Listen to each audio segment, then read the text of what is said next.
right, in we go. Okay. 6,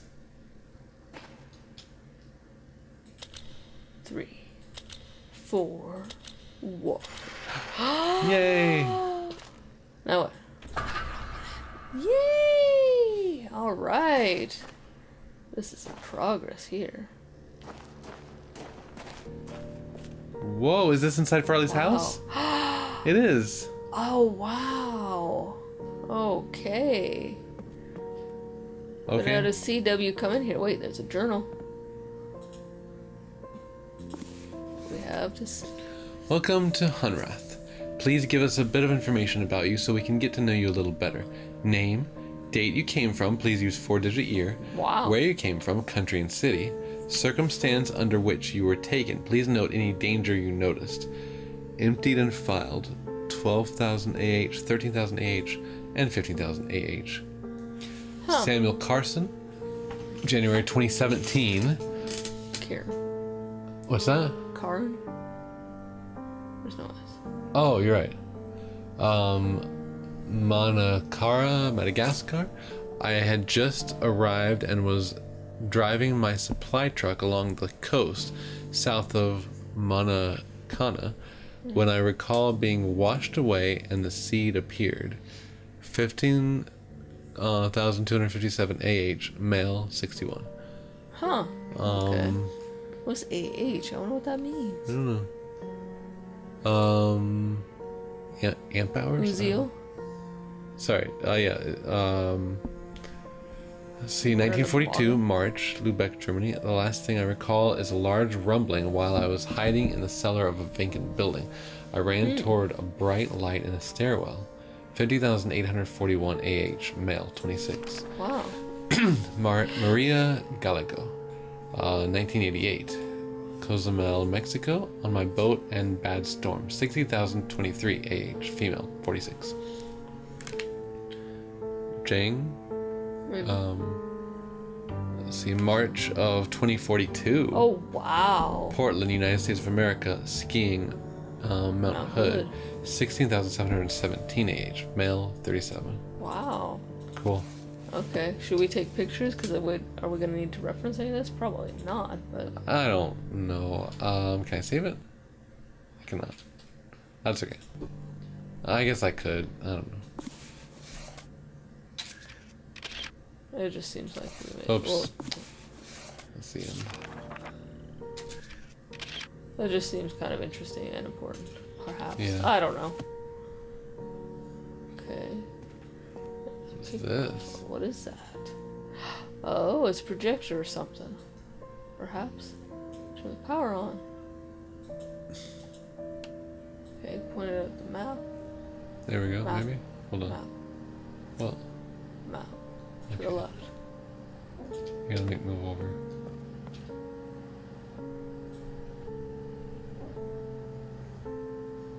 Hold on. There.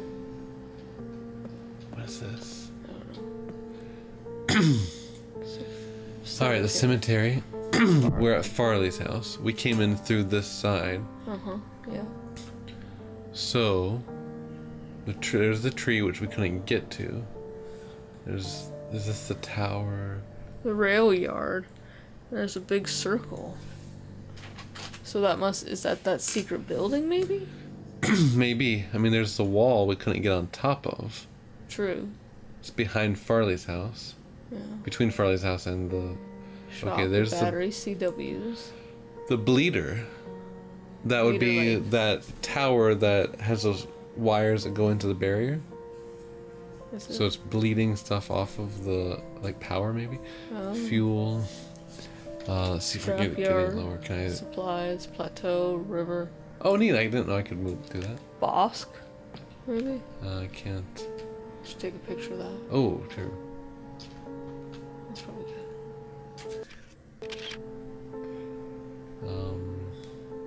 Huh. Cool. So what? Pull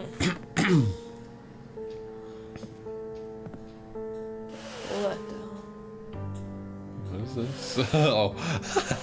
It looked like it was going to be 15. something. It looked like it was going to be something else, didn't it? I don't It know. did. 15. So 15. That seems important. Oh, what's all this? Oh, boy. Oh, wow. Lots of information here. I shall document the curious events that have conspired with myself, my family, friends, and coworkers. Hartnell was a peaceful mining town founded by my grandfather and nestled within the red rock of the desert in the Arizona Territory. Okay, that Its sounds right. 163 inhabitants heard a mighty explosion on the night of June 27, 1903. I sent several workers through the town to verify that the explosion had not caused any injuries or damage to mining equipment. They returned and reported that it must have been a loud clap of thunder caused by dry lightning, for they found no damage. It was not until the light of the next morning that we were amazed to realize something profound had indeed occurred. At some point during that night, our entire mining facility and a large circle of the land around it seemed to have been scooped up and carried off to a completely different place, all without anyone knowing about it. Wow.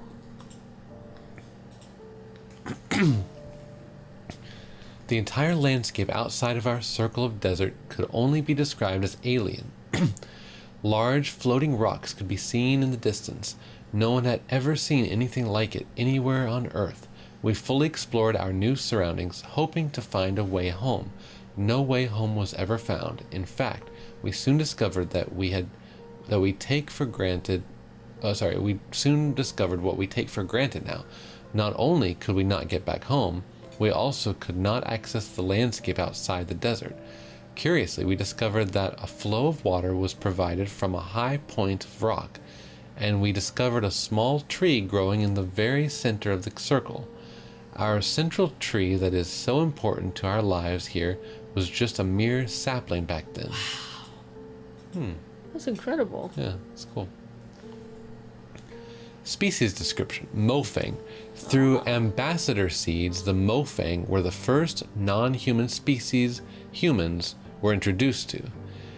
And Liang was the first to call the alien a Mofang, impressed with their advanced ability to imitate our sounds, movements, and mannerisms. Although they have a name for themselves, their language is mostly unpronounceable by humans. As a result, and because of their mimicry abilities, communication with the Mofang is primarily accomplished by their learning human languages rather than humans learning to speak Mofang. They have been able to learn almost every human language represented in Hunrath, enough to provide functional, if rudimentary, communication. The Mofang basic external morphology is remarkably humanoid: bilateral, symmetrical tetrapods, bipedal head with anterior facial features, mouth, eyes, nostrils. Other external features include minimal body hair and raised dorsal protrusions. Constitution is somewhat frail due apparently to their thin and lightweight internal structure, but internal investigation has not been possible. They have ample cranial space to account for a substantial brain, and their intelligence is impressive, as evidenced by their advanced technology. Wow. Oh, weird. Oh, wow. Alright. After a certain level of maturity and health of the tree, a passage opened at its base. This passage allowed contact with two additional species. The first contact was with the Ri. The first contact revealed the Ri to be large beetle-like insects. We were unable to communicate directly with them in any way, but they appeared to have some rudimentary level of intelligence. It was Loring Toth who first made the journey through the heart to Kaptar and named both the New World and the inhabitants. The Ri have three distinct variants that have become to be referenced to as barnacle, beetle, and polyarch. Although their morphology is dramatically different from human, their internal systems, like all of our neighbors, are supported by similar atmospheric composition and basic nutrients. Huh. In their barnacle stage, the Ri are completely immobile. The Ri stay in this egg-like development state seemingly indefinitely. In order to hatch, they must be in proximity of a polyarch and fertilized by the beetle after a certain stage of maturity. The beetles are the eyes and ears and the beetles are the eyes and ears, hands and feet, with only a minimal nervous system of their own. They are essentially the sensory extensions of the immobile polyarchs. They are able to execute simple commands, but apparently have very little in the way of individual sentience. Oh, weird. Oh. The RI polyarchs are the intelligence and consciousness of the species. Although it was obvious that there was intelligence behind the species, it wasn't until Caroline Farley began spending large amounts of time in close proximity that deeper communication began. With a room nearby, Farley was the first to communicate non-verbally and learn much about the species, including some historical information. The RI species survived in their world while several other sentient species came and went. Among them, an ancient species who formed a deeper relationship with the RI, carving temples and dwellings for them in the rocks. Oh. And later, a more recent species that took over much of their homeworld. This latter species was especially adept at mechanical construction, using it mostly to capture and process large flying creatures, using the beetles as bait. Oh, whoa. Excuse me. That's very interesting. Yeah. Well, I'm glad we finally got into this house. Mm-hmm. Veline. Oh, you were right. The final species to be discovered were the Veline. The Veline had been communicating with the RI for many years through ambassador seeds, but became part of the larger community very shortly after the RI. With a large and imposing frame and a form of communication based on complex, multi-voiced, low-frequency rumble, the initial introductions were intimidating. After several attempts, Amelie Vidal was able to begin some rudimentary communication and began visiting the Veline in Mare, which she named, on a regular basis.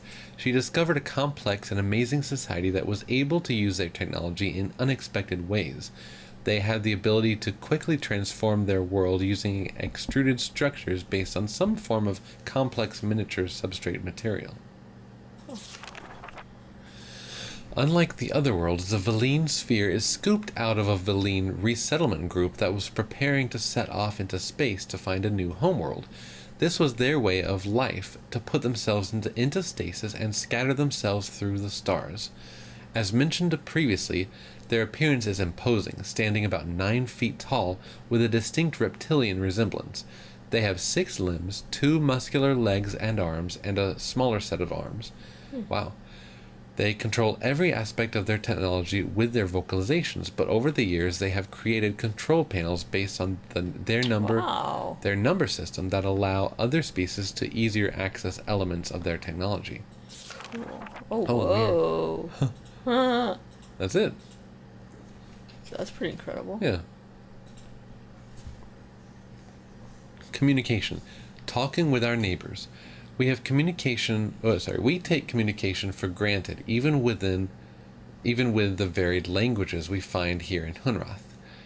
But when we suddenly find ourselves among other intelligent species who don't share our culture, history, DNA, or vocal cords, it requires a huge amount of effort for the beginning of rudimentary chatting. This quick overview will set the stage for what to expect when communicating with our neighbors. Well, thank you. Mofang. The Mofang were the first non-humans we met. With at least some level of similar physical vocal generating abilities, they picked up human words quickly. This early mimicry resulted in what the species became to be called. Even though they were able to mimic single words and simple phrases, it became evident over the years that huge grammatical differences were not easily overcome. Some have proposed that the difficulty may have arisen because the Mofang insisted on attempting to learn every human language, and as a result, were never able to lock onto any consistent grammatical structure. Nevertheless, in spite of the rudimentary sentence construction, it has been very easy to communicate, and it has been unnecessary for us to learn their language beyond a few simple phrases and proper names. If you'd like to learn more about communication with the Mofang, please contact Tam. Where's Tam? They're all gone. But I need her help. The Veline have presented a particular communication challenge. From what we can gather, they produce sounds using 2 large reed-like structures inside opposite sides of their heads. The vibrations generated are channeled to resonate chambers in their skulls, where they are combined into a complex low-frequency dual tone. The low-frequency bitonal sounds are not only hard for humans to hear and resolve, but impossible for us to mimic. And the Veline's hearing is also oriented toward low frequencies, so they are unable to hear most of sounds associated with human speech. Wow. Therefore, communication with the Veline has relied on technology. They have adapted consoles which the Veline fluently controlled vocalization for use by other species. Over the years, some individuals of other species, including a few humans, have learned to communicate very effectively using this method. Excuse me. Cut. Oh, my eyes.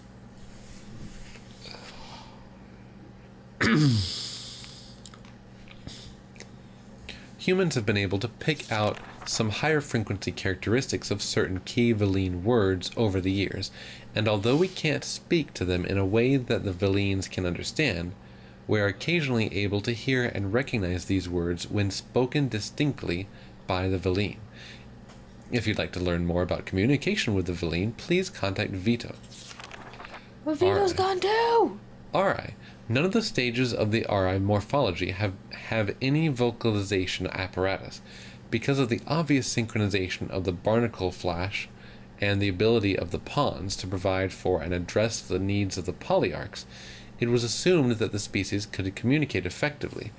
It was not until Farley began to spend large amounts of time in the polyarch antechamber that the first clues to this communication became evident.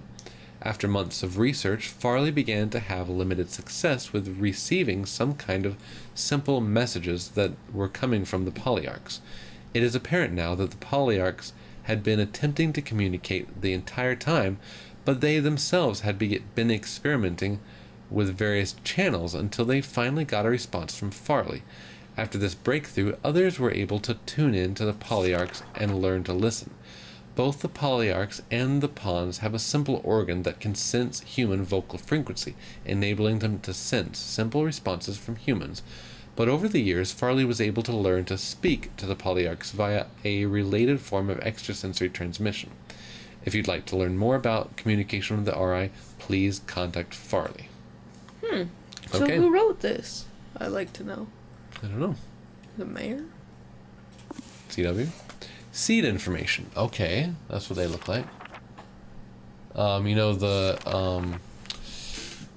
The abduction logo is this sphere right here. Yeah. That's what I'm assuming. That's an ambassador seed? Ambassador seeds. Ambassador seeds were first documented about 150 Earth years ago.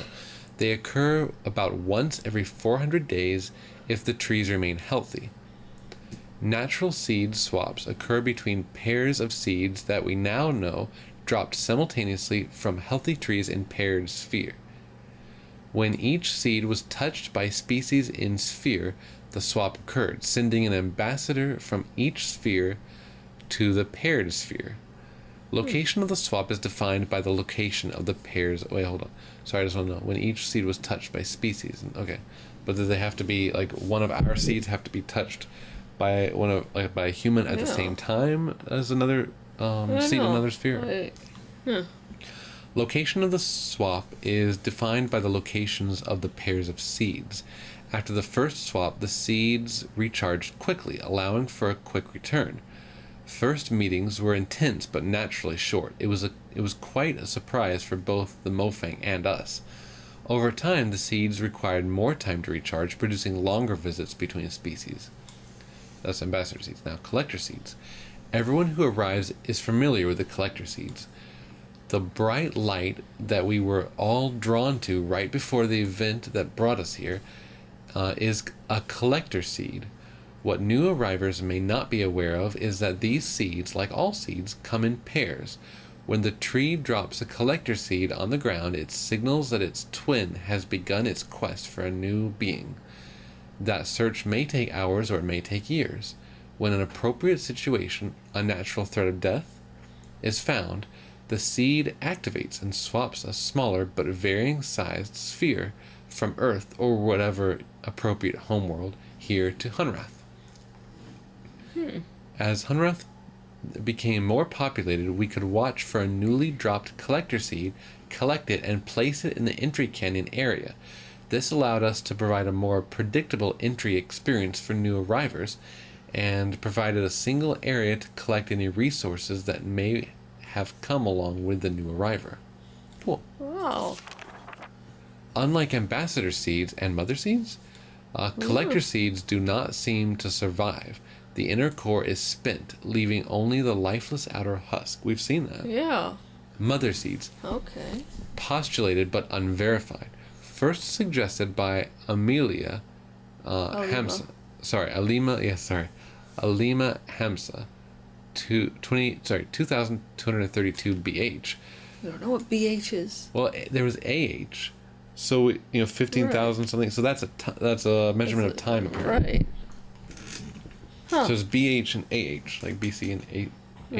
Right. No. The notion of mother Before seeds. Hunrath. After Hunrath. Oh, okay, after Hunrath. Oh, so this is wow. So Hunrath was the mining town, right? Or no, it wasn't. No. Okay, they created Hunrath. Um, They formed it. Something else. Yeah. Okay. Okay. Heart now. Yeah. Like that.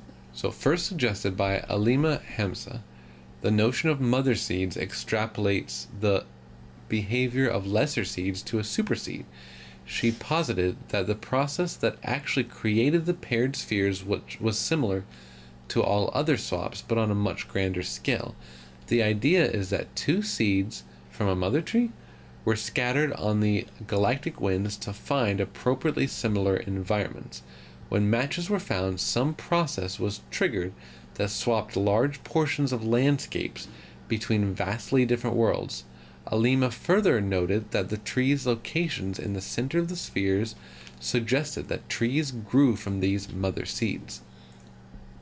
Because of the similarities, it has been conjectured that re-swapping the entire environmental spheres might be possible with a larger scale version of the ambassador seed machine. Oh.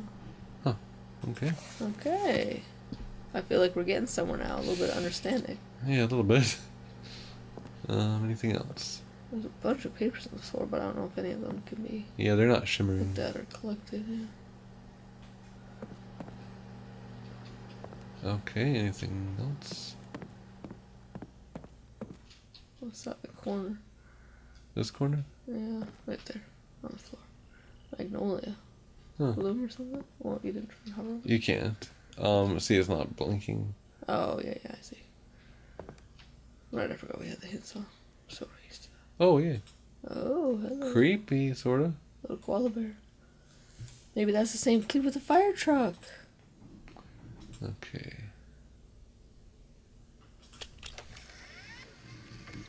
Batteries still work?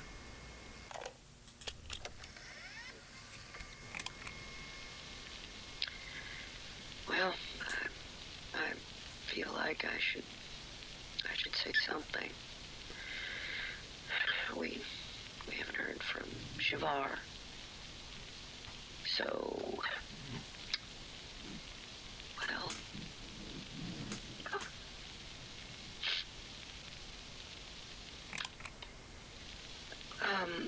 so we assume that Shavar, well, the attack is inevitable. We just don't know when. So, Shavar and her family, and others she trusts, I guess, well, they'll arrive when they can, without giving, like covertly.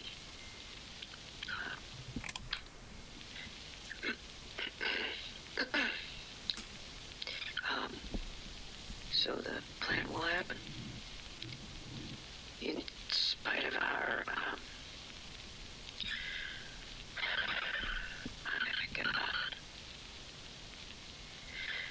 we're locking down as much as possible here, moving everybody out. CW will stay here, and I'll go to Murray at the last possible moment. Most are gone. There's just a few left here now. The mayor got out early. I don't even know why I'm recording this. It's like somehow we'll live on or something. I guess this has meaning if someone listens, but who? A new one? A new arriver. Oh, God, the kiosk out front. I need to update that message.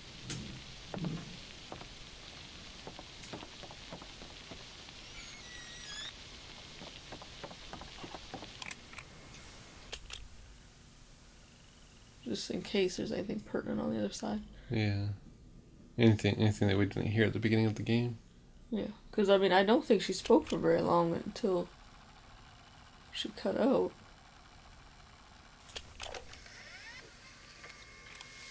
We all lost everything. Everything but our stories. And they shouldn't be forgotten. I was 3. It was April of 1983. Cecil, it was 1870 for you. Sam and Vera, you tell it like it was yesterday, but it's been 62 years since you saw that blast of light. And that's where all of our news stories began. That light, it streaked across the sky, mesmerizing, but unnerving. Some of you were alone. I wasn't. My dear grandma, God bless her, rejoiced as if it was some forebearer of good fortune. Vera, you said you recall smiling. None of us understood. But, well, we followed. Whether it was in the deep woods like Cecil or right outside town like Jane and Jenny, we were drawn to see more. Grandma lifted me from the carriage on the porch and walked into the yard so we could watch it unobstructed. Even in daylight, Joseph, you said it was gloriously bright. But in the twilight, it was spellbinding. And we all felt some kind of trepidation, and yet attraction as we approached it, and it approached us.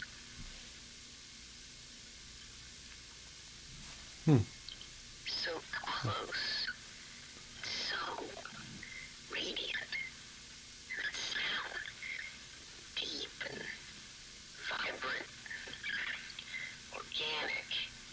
You all remember, there was no turning away. It advanced, almost like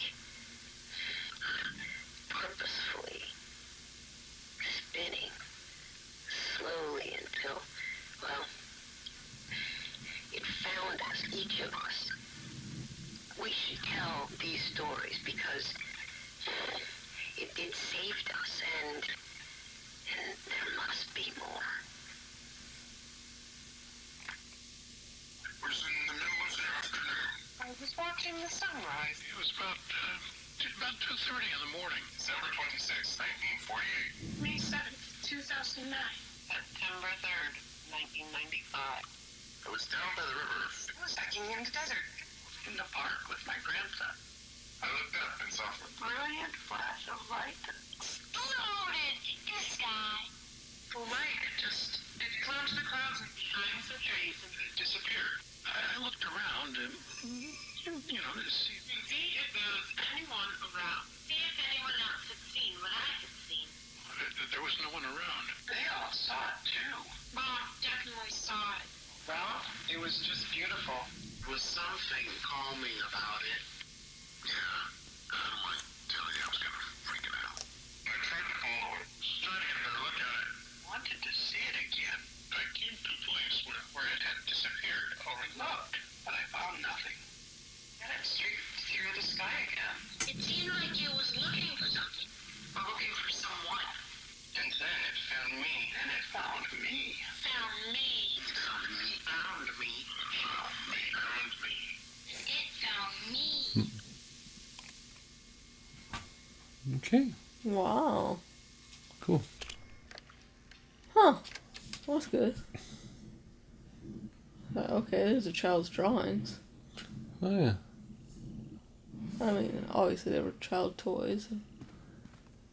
What's all this? Oh, hello.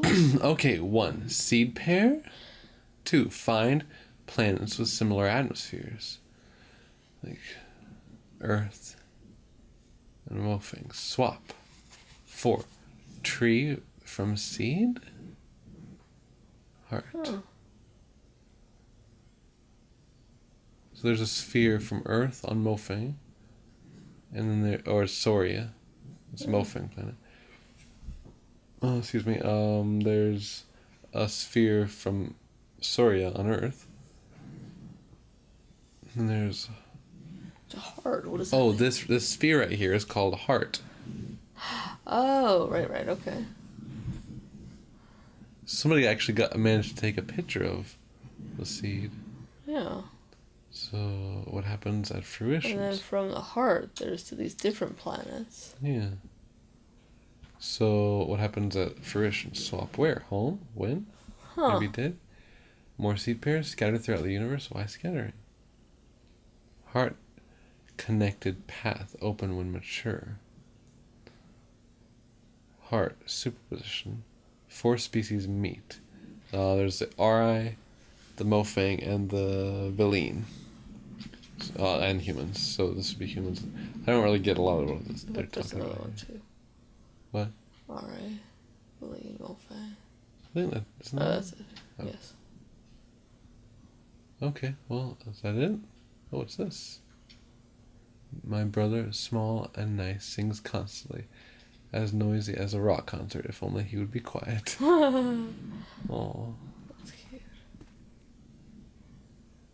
So, okay, I guess that seems to be... Is that really it? Mm-hmm. And remember, we have to remember 15. Ah, it says welcome. Oh, we unlocked it! Yay! Yeah, you're right. Okay, so now we'll be able to come and go more easily. Yes. Can't get through that door, but I guess that doesn't matter. No. Okay, I guess we've looked all around here. Okay, so 15. What does 15 mean? I don't It's know. obviously supposed to be kind of secrety. Maybe it has something to do with this? I don't know. You could move it over there and just see if that does anything. Yeah, I was wondering about that. It's too far. Yeah, I just realized I can press C, move the cursor down. There you No. go. No. I mean, it just seemed to line up perfectly with. Yeah. So what? I don't understand what that's for. I don't know. We'll come back here if we need to. Alright, continuing on, I guess. What's this? Oh, plate. Okay, now where? I don't know. Do we need? Was there anything else we needed, like a code for, or? There was one. It was the numbers in the phone booth, but I don't think the phone booth was attached to anything. But I could try putting 15 into it. Into this? I don't know. They said this was the vault.